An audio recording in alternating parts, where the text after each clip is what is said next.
ప్రభునందు ప్రియులారా, మీ అందరికీ ప్రభువైన యేసుక్రీస్తు నామమున శుభములు. యాకోబు ప్రాణమును తెప్పరిల్ల చేసిన ఐగుప్తు బండ్లు. ప్రియులారా, ఈ శీర్షిక క్రియలతో కూడిన ప్రేమను తెలియచేస్తుంది. యాకోబు కుమారులు ఐగుప్తులో ఉన్న యోసేపును కలుసుకొనిన తరువాత వారు తిరిగి వచ్చి యాకోబుతో యోసేపు బ్రతికే ఉన్నాడు అని తెలియచేస్తూ, యోసేపు ఐగుప్తు దేశానికి మనందరినీ పిలుస్తున్నాడు అని చెప్పారు. అయితే యాకోబు ఆ మాటలను నమ్మలేదు గాని యోసేపు పంపిన ఐగుప్తు బండ్లను చూచి ప్రాణము తెప్పరిల్లి యోసేపు క్షేమముగా ఉన్నాడని, యోసేపు తనను అక్కడికి ఆహ్వానిస్తున్నాడని అప్పుడు నమ్మాడు. ఆదికాండము 45:27 చూడండి. అప్పుడు వారు యోసేపు తమతో చెప్పిన మాటలన్నిటినీ అతనితో చెప్పిరి. అతడు తన్ను ఎక్కించుకొని పోవుటకు యోసేపు పంపిన బండ్లు చూచినప్పుడు వారి తండ్రి అయిన యాకోబు ప్రాణము తెప్పరిల్లెను. ప్రియులారా, కొన్నిసార్లు మన మాటలు కాదు, క్రియలు ఇతరులకు ఆదరణను కలిగిస్తాయి. యోసేపు తన తండ్రిని మాట వరుసకు పిలవలేదు.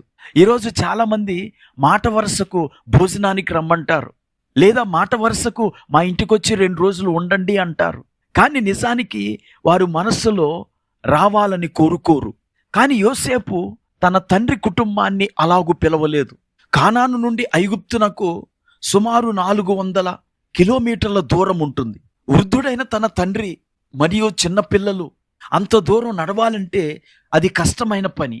గనుక ఐగుప్తు దేశములో నుండి బండ్లను యోసేపు తన తండ్రి కుటుంబం కొరకు పంపించాడు. ప్రియులారా, యాకోబు కుటుంబము ఆదికాండము 46:27 ప్రకారం 70 మంది. అయితే అపోస్తలుల కార్యముల గ్రంథం 7:14 ప్రకారంగా 75 మంది. అక్కడ 70 మంది, ఇక్కడ 75 మంది అని ఎందుకు చెప్పబడింది అంటే, ఇక్కడ యోసేపు కుటుంబము లెక్కించబడినది గనుక స్టెఫను 75 మందిగా పేర్కొన్నాడు. అయితే ఆదికాండములో వచ్చిన వారు 70 మంది అని చెప్పబడింది. ఈ 70 మంది కానాను నుండి ఐగుప్తు దేశానికి వెళ్ళటానికి సుమారు 15 లేక 16 బండ్లు అవసరం. వాటన్నిటినీ యోసేపు తన తండ్రి కుటుంబం కొరకు పంపించాడు. ప్రియులారా, యోసేపు యొక్క ప్రేమ పెదవుల ప్రేమ కాదు, అది క్రియలతో కూడిన ప్రేమ. పెదవులతో కూడిన ప్రేమ కొద్ది కాలం ఉంటుంది, కానీ నిజమైన ప్రేమ క్రియలతో కూడినది, అది శాశ్వతముగా ఉంటుంది. ఈరోజు అనేక మంది పెదవులతోనే ప్రేమిస్తూ ఉన్నారు. జ్ఞాని అయిన సొలొమోను సామెతల గ్రంథం 23:7 ఎదుటివాని మేలు వార్చలేని వాడు భోజనానికి రమ్మని పిలుస్తాడట.